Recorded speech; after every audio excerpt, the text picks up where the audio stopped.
So, good day guys. I am Spot and karong adlaw natay istoryahan. It's all about reality. Someone na nagtrabaho og tinarong but saon ta man ang kinabuhi gidula ra man sa ato ang kalibutan. So, kini siya dugay naman gud nako ni siya na balitaan sa cellphone through Facebook kay sa una naka-eskwela mi ani na eskwelahan SMC and then nakita na ko na siya tawhana. Dili mi close, dili mi kaila pero sa ako ang ma-remember na hinumruman ko ni siya kay taason man gud siya na lalaki og sa pa karon wala damha sa kadugay-dugay sa panahon natingala ko niagi siya sa newsfeed nako.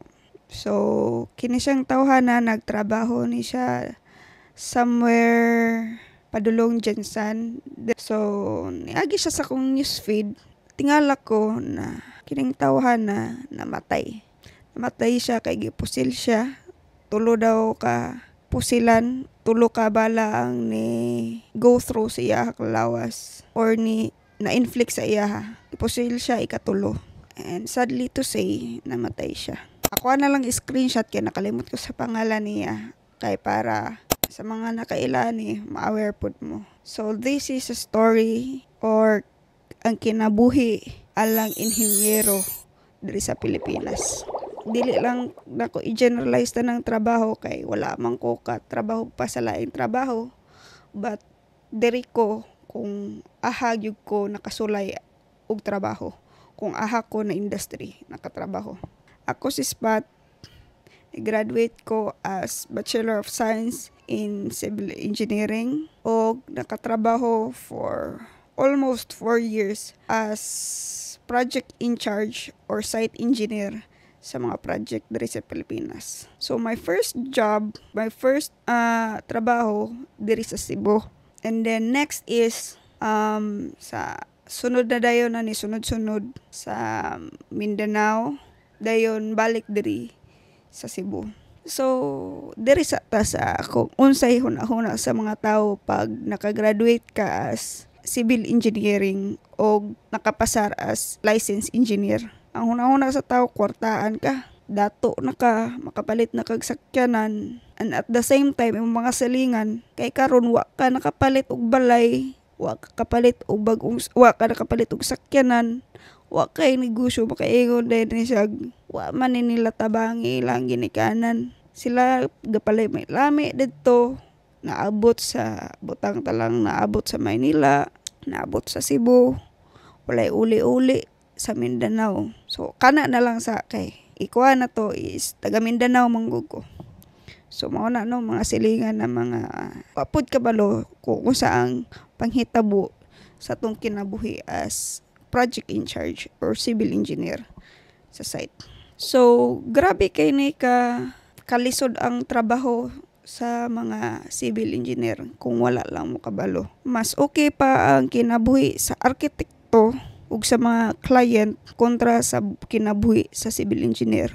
Someone na nakasulay na sa kinabuhi sa construction industry, being a project in charge, dili siya lalim.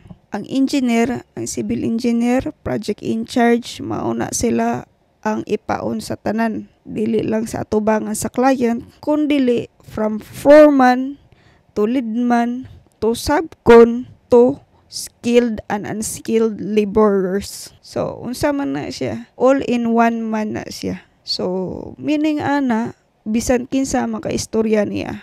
Ug usa pa ana, dili lang na sa engineer, kung ang uban mga private contractors dili ka afford og kuha og multiple civil engineers, ang ilang ginahimuan na is himuon kanila og all around, labaw na sa mga engineers na kabalo mo drive na ay motor o mga batan-on pa, labaw na sa mga engineers na bag-uhay pag yun, no experience at all pero lisensyado. Kabalo mo kung unsay pinakalisod ana kung bag-o kang engineer, pagka-engineer o wa ka experience, ma-exploit ka Lisod kay huna-hunaon na ni eskwela ka og 5 ka tuig og ni take ka kung ikaw third taker anha nakapasar sa board exam. Tapos pag abot sa trabaho yanuhon ra ka og pa all around. Nakoy mga kaila na niabot og 5 ka take sa exam. Kakita pug ko sa struggle sa motik og review. Kay sa una pagtrabaho na ko diri sa Cebu, una na kong pinakauna na kong trabaho. Among ginaulian diri sa Cebu, dito pa sa Tipadilla. Kauban ako sila Ronel og si ang among ginaulian kay Sabado, Domingo raman mi pagkalunes sa buntag adlawon mi og balik sa Karkar. Kay Karkar man mo trabahoan. So among ginaulian kay boarding house sa mga reviewers sa EE, CE nya boarding house pud sa mga nakapasar na. So makita na ko ang struggle ba na way tulganay. Syempre na dili pud tanan kwartahan ang ginikanan pagpa-board exam, pagpatik og review sa ilang mga anak.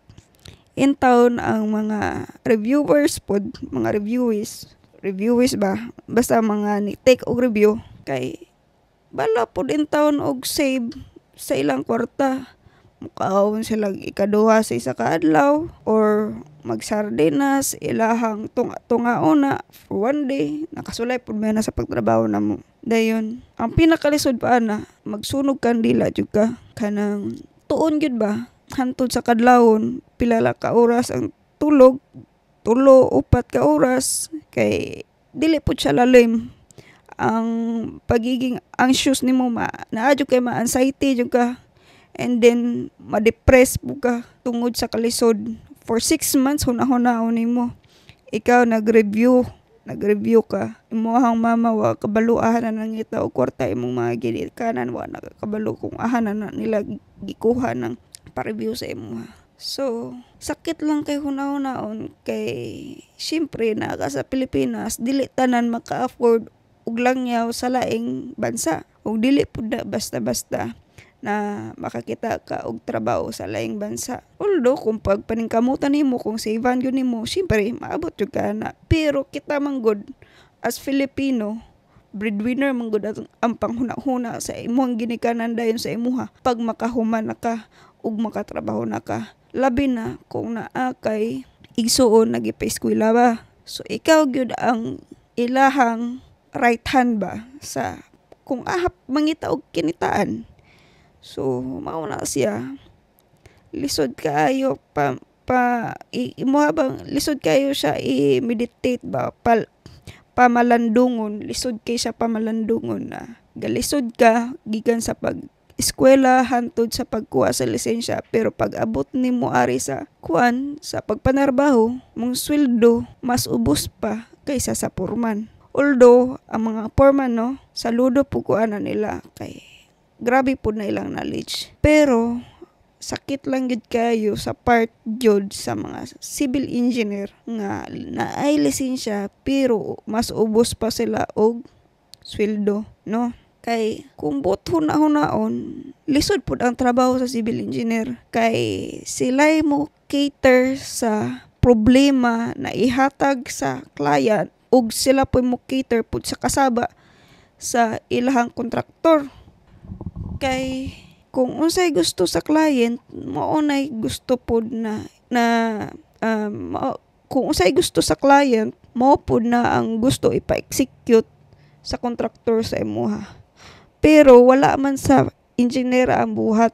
Although ang pag-manage sa tao naa sa engineer pero ang pagbuhat naa sa mga laborers, naa sa ilaha sa skilled and unskilled laborers. So lisod lang kaayo kay lisod siya hunaon na sa tanan ana si engineer ang mo himo sa payroll una ta sa buntag. Sa ako ang trabaho sa una, all around ko.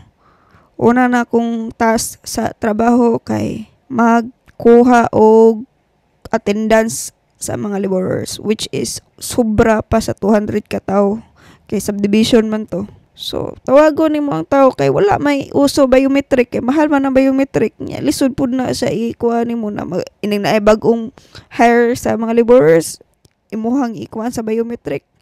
So kuha po na siya, savings po na sa kontraktor na kung wala kay nana. So mao na siya, mag-roll call ni kabuntag. O, pagaw na si engineer. Kanang since bag-uhay pa man ko, wala pa. Mao pa na akong trabaho. And then, sunod na po, nagkadugay. Ako na dayon sa warehouse. Mumanage sa warehouse. Unsay nasulod, unsay nagawas, ilista. And then, taga-adlaw na siya ha. Kay taga-adlaw na ay musulod, taga-oras na ay mugawas. Kay syempre, ang mga simento, kabilya, unsa ang pa nimo pag-organize. Ikaw pa maguna-una. So, dungagan na. Niya pagkauman, gasolina, pilay gasolina, giunsa ang gasolina. Ang hanay pala nga na, lisod na, bura nagbuto. And then, ako itig-manage sa payroll sa mga laborers or sa mga workers. Ako mo himo sa attendance, ako mo himo sa payroll nila, ug ako pag mo release. Not just that, ako pay mo release sa mga kuan sa subcon. And then after napay mali-mali kay halos manual man to tanan. So napay mali-mali mga kadlawon pila unsa rang orasan nakatulog pagka Friday night, unsa na oras nakatulog. And then after mumatakag sayo kay mo biyahe ka pabalik dito sa kuan. And then before pag yun Friday pa lang daan, niadto na ko sa bangko kuha og kwarta. So na siya, ako'y mukuha sa kwarta, ihapon ang kwarta, ako'y mo distribute sa kwarta, of course with the guidance of the CEO, kay gamay pa man to sila na company, baguhay pa. So kami hanin-han pero mostly ako gyud ang nagtask, ako gihimo sa task. And then after inig-release pa gyud sa kwarta, di pa gyud kay syempre ang Excel na magkaguliyang pa, kay wala pa may saktong system, wala pa may saktong application na pwede nimong i-input lang nimo pila ka oras, mugawas na din dito, wala man. Excel man siya. So tingala ko na kuwang pang kwarta, unsa pa na siya. So after nag-distribute ko sa payroll sa tao, nagdawat po ko og concern nila. Engineer, kulang man 50, engineer, kulang 20, engineer, kulang yun So, huna-huna lang na, and then dili pag yun ingon na buutan tanan. Ang uban masuko pa, kay siyempre gikapoy ang mga workers, kay kulang ang kwarta. Suko sila. Yaw-yawan ko nila, kasabaan ko nila. Which is, I cannot blame them kay hinaguan mo puto nila. And then, para po sa ako, baguhay pa ko to, no experience at all. Kung saan pag-handle sa tao. So, mana sa kwarta, kasaba, makadawat ko kasaba sa mga kuan po sabkon, makadawat po ko kasaba kay maingon na engineer, engineer nganong wala man nagi-approve, nganong wala man nagibayaran ning ako ang trabaho. So ako pa mo istorya lang tawon pa nako ang notes dito sa nag-check sa nag-inspect na engineer siya. Yay, ani mang good na wala nakapasar sa standard sa kuan sa na pa. So na ba? So, delikado kayo kay init ang huna-huna or ang utok sa mga workers. Kalisod. Not just that. Kung all around ka, meaning tanan ang pag-procure, usahay, ma-exploit pa ka gamit imong sakyanan, kay patuon pa ka og bukid. Wala ko kabalo, wala ko naka-experience kay wa man ko sakyanan, wa ko motor, wala nagtrabaho ko. Pero ang uban ng mga kailan ako na isakyanan, palit og motor, pero giunsa man. So mao na siya, lisod kayo siya no na inana na luoy lang jud kayo ang mga engineer diri sa ato ang Pilipinas, ba sa ato ang country, kay kuan kayo sila kanang ang sweldo grabe jud katihik. Although may gipang implement na dapat inani ang minimum wage sa engineer, civil engineer, gi-classified yun na sila. Pero dili manggod tanan gihatagan og sakto. And then dili tanan gihatagan og saktong security. And then wala pud ta kabalo, no? Ako sa una makaistorya jud ko na naa jud ko nakaaway worker, pero naglearn jud ko na maski unsa ka na bastos ka dira sa trabaho, you should know how to control your anger. And then dili ka pataka og yaw-yaw sa atubangan sa worker. Labi na if daghag tawo, daghag makadungog. So you better confront your workers privately, no? Maunay huna-hunaon na to mga engineer. Not just because engineer na mo. Ako, dili pa man ko engineer. I'm just waiting for my turn. Kamang mga engineer ug mga wala pa na engineer na nagtrabaho sa field ron, learn how to communicate with your workers good. Magtuon ta na magpailog kay naay panahon na para inyo ha, napoy panahon para ilaha. Learn how to listen with your workers and learn how to say sorry pod kay usa sa makapadugay sa tong kinabuhi. Generalize na ko, mapaasa pa man na siya na aspeto sa kinabuhi. Ang usa sa way na mutaas sa tong kinabuhi is to say sorry and learn when to say it, when to communicate. Learn when to communicate. Kung init pa kayo ang ulo sa tao sa imuhang trabahante, ayaw ninyo dut-e og istorya. Kung mali man sila, sige mali na. Pero ayaw dut-e dayon. Labaw nag-init king panahon. So, mauna siya ha. Kana, sa nahitabo ato ni engineer, luoy kayo kay gipusil yun siya no, sa trabahoan yun niya. So, makahuna-huna lang ko ba? Well, naghigda ko, makaingon ko na mubo ra kayong kinabuhi para ihatag nimo sa trabaho nimo. So, I hope na kana mahimo na to na siya na lesson for everyone. Dili lang as engineer, sa tanan yun ni siya na tao na dili enough reason ang kasuko para isugal nimo mong kinabuhi.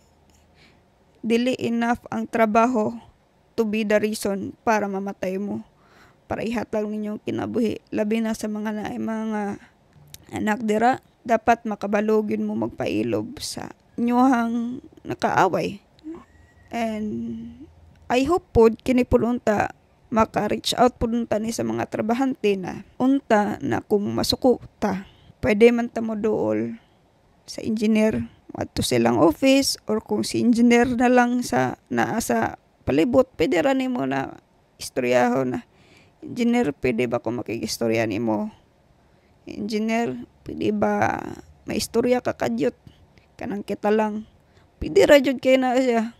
Ayaw lang paabtan na kutlian ninyo ang kinabuhi sa tao kay dakong sala kayo na. Let's learn na control na to ato ang kasuko. And then, pwede man na ninyo ipa-evict inyong engineer kung kuhaan yun siya, maot yun siya batasan. Pwede na ninyo ipa-evict, pwede na ninyo ipa-impeach. Pwede gid kayo. And muna. So, I hope no na ta maka-learn ta from our own mistake pod. Lesson learned gud na to ni siya na to be careful pod with the people around us kay dili mo pud tanan no, madali ra pod og hunahon, madali ra og basa ang hunahuna sa tao na okay ra na siya. So learn how to feel the energy of the people around you. So mao lang na. I hope na kini na video, kini na istoryahanay. Well, ako rin nagtabi, wag ko ka-istoryahanay, pero nagpagawas lang ko sa kasakit na ko as kuhan po ba. Kasakit sa una, na-feel na ko sa una during nagtrabaho ko as site engineer or project in charge. Kay dira mapud ko gikan before ko dire naabot dire. So gusto lang nako ipaabot sa inyo haba na dili lalim pod na mahimong engineer. Actually, matud pa sa uban, scam man yung maging engineer. Kaya abira man nila na madato ta. Ining ma-engineer ta, makapalit na rin tag sakyanan, makadrive-drive na rin ta, makachuy-chuy, kapalit tag jeep, kapalit tag jeep ha, katong jeep jud na, mahalo. So, makapalit na ka og Ford, maka motor-motor na kag BMW, dili yun na tinuod. Dili na matinuod kung dili tanang kontraktor magbag-o, at kung dili tanang kontraktor muhatag og bilis sa ilang mga engineer, sa ilang mga architect, ug labi na sa ilang mga workers. So shout out lang po ko sa mga contractors no na i-underpaid, underrate nila ang ilang mga trabahante, unta give and take kung ang mga trabahante muhatag og kusog sa para sa inyo para sa inyong kampanya, hatag pud unta mo og sakto sa ilaha. So kana lang, I hope na naamoy lesser na nakutli diri sa akong video. I hope na safety mo sa mga engineers, sa mga architects, sa mga nagtrabaho on site. Keep safe, be wary, and also give patience, and then learn how to communicate with your people. So kana lang, daghang salamat ug maayong adlaw. Follow for more. Somebody with a real loving, when it get hard to feel something, who can I call when I need a life?